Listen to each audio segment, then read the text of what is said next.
What is worship? Rock concerts, hymns, choirs, bowing, praying on your bed. Is this worship? Oh, sorry, Gage. Or this. Yeah. Or these lovelies. Or this form of dance. This is a dance. They're wearing ballet shoes, but it looks like something the KKK put on. Dedicating babies. Or making tortillas. I'd like to come back to this one later. What is worship? Well, if you do a word study, you look through the Bible on the word for worship that's used in Hebrew, Greek, you see a variety of contexts. Bowing, kneeling, fasting, praying, giving tithes and offerings. Serving God, serving others. These are acts of worship. Look at the ones in the middle. Do you notice what's different about the ones outside the circle and the ones inside the circle? Well, hopefully you notice that there's both attitude and action in worship. In fact, that's a dictionary definition of worship, both attitude and actions. There's a number of Bible passages that speak to the problem of going through the motions or the actions without having your heart in it. For example, the prophet Hosea says to God's people, "Your love is like the dew that disappears." God says, "I desire mercy, not sacrifice, an acknowledgement of God rather than burnt offerings." So for Hosea, he's speaking to a group of Israelites who are going through the rituals of worship, but their hearts have drifted. Isaiah, Jesus says, was right when he prophesied about you Pharisees, you hypocrites. Quote, "These people honor me with their lips, but their hearts are far from me. They worship me in vain." It's very important that we not just go through religious actions, which is the tendency. The tendency is to do the burnt offerings, to pay lip service to God, whether it be certain kinds of prayers or songs in church. Christians do this. I'm sure a number of you can attest to the fact that you have been singing in church and suddenly realize, I don't even know what I'm doing right now. One of my favorite Christian singers from the 60s, 70s, even the 80s. I don't even know if he was around the 60s. But anyway, this is Keith Green. Keith Green wearing suspenders and a plaid shirt, putting on a concert. He was really big stuff. Believe me, trust me, I know it's hard to believe looking at this picture, but he was big stuff at the time.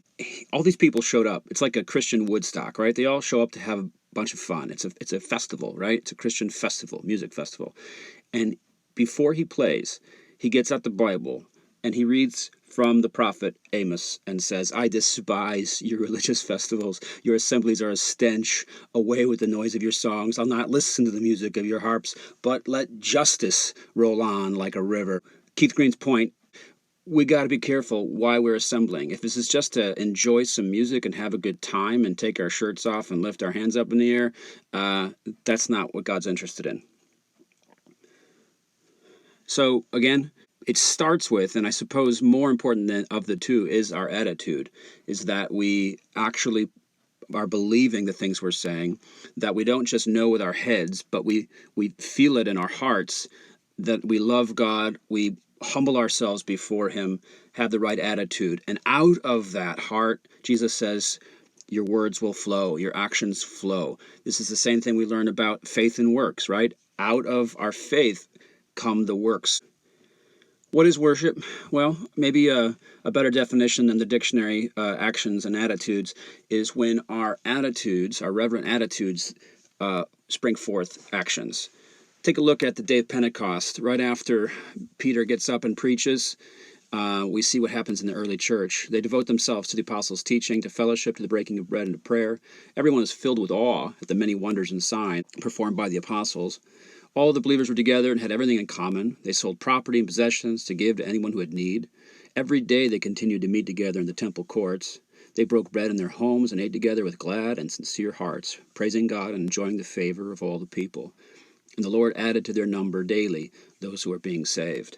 So just to point out, when the church is first born, you could say, here in Acts, you can see this kind of worship, that they are devoted, right, in their hearts, filled with awe. They're glad and their hearts are sincere. This is not rituals, of course. But then when you look at the actual practices, you can see that they are devoting themselves to the apostles' teaching. That is, they're learning. This would be essentially the scriptures, right? The apostles are the ones who wrote the New Testament scriptures, and so they've committed themselves to basically what they're teaching, which is the New Testament. Fellowship is an act of worship. Breaking of bread or communion is an act of worship. Giving, generosity, even eating together, and certainly praising God. These are actions that flow out of what's going on in their hearts. And I just want to point out that this is not just taking place in temple worship, in a gathering of some sort of official church building, right? This took place in their homes. They worship God wherever. We remember the metaphor that we are the temple. We, the people, are the temple. So we do not need a building to do this stuff. Wherever we go, we are worshiping God. And so, to sum up here, there are various actions that we perform as acts of worship, even cooking a meal.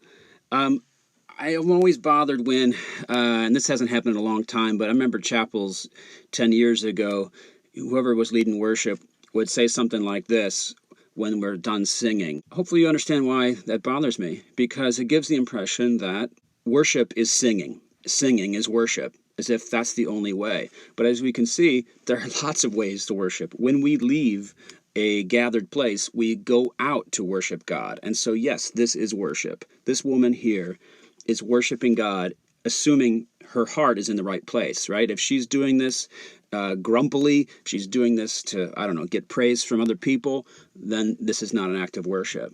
But if her attitude is right, if she's working heartily as to the Lord, then this is worship.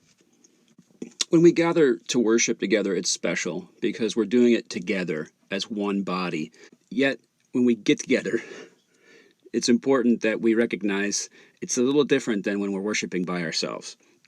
And so Paul says to the church in Corinth, when you come together, everyone has a hymn, or a word of instruction, or revelation, tongue, an interpretation of a tongue. All these must be done for the strengthening of the church. If anyone speaks in a tongue, 2 or at the most 3 should speak one at a time, and someone must interpret. If there's no interpreter, the speaker should keep quiet in the church and speak to himself and God. 2 or 3 prophets should speak, and the others should weigh carefully what's said. You can all prophesy in turn, so that everyone may be instructed and encouraged. The spirits of prophets are subject to the control of prophets. Therefore, my brothers, be eager to prophesy, and do not forbid speaking in tongues, but everything should be done in a fitting and orderly way.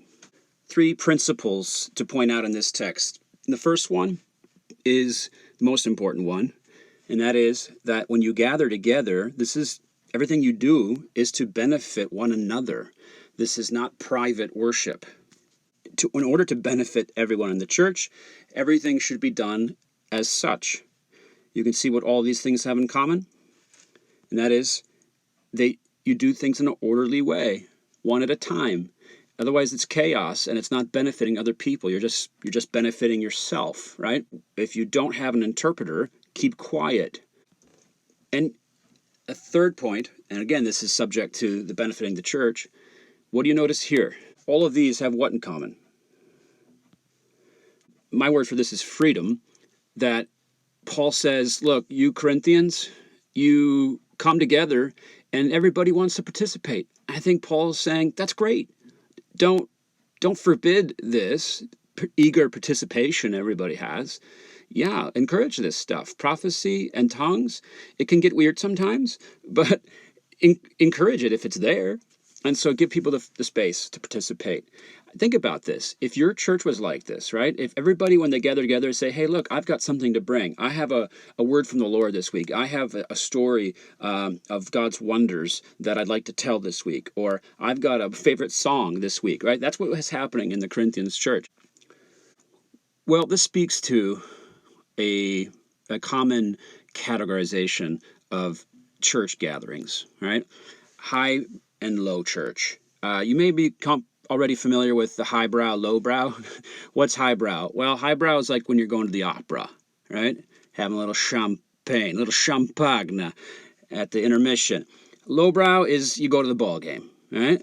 Well, when it comes to churches, we can see some characteristics. So the so-called liturgical churches, maybe you find yourself in one of these, lots of vestments, robes, candles.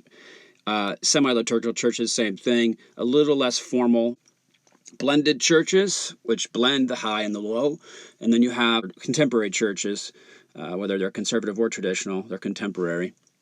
Charismatic churches tend to be in the low brow category, as do seeker churches. A seeker church is one that's trying to attract people who did not grow up Christian. They make it comfortable, right, for modern Americans, so it's more of an auditorium style. And you tend to see these characteristics within them. Okay, these are generalizations, but you tend to see a lot of order in high church. You tend to see a lot of freedom in the low church. People are able to share open mic, you see a lot of prayers and creeds done in unison in the high church, where people can wave their hands, do a little dance maybe in the low church. Lots of symbolism, candles, vestments, colors, church calendar in the high churches.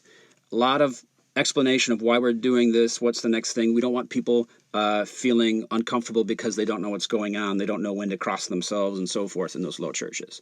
You see a lot of tradition, of course, in the high church, a lot of contemporary adjustments and so forth in the low church. You tend to see reverence, not that the low churches are irreverent, of course. In the low church, you tend to see people drinking coffee and chit-chatting maybe before the service, whereas in high church, people oftentimes enter in silence, and maybe they kneel or cross themselves or something before they even enter their pew. So high church, low church, you can see all of these characteristics that are listed here none of them are negative, inherently bad or anything, right? They're all neutral, if not good things. My bias is blended, and so I would submit that we do need all of these things in our church gatherings.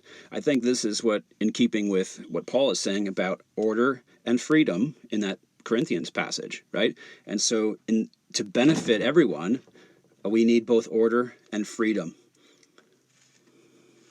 What do you think?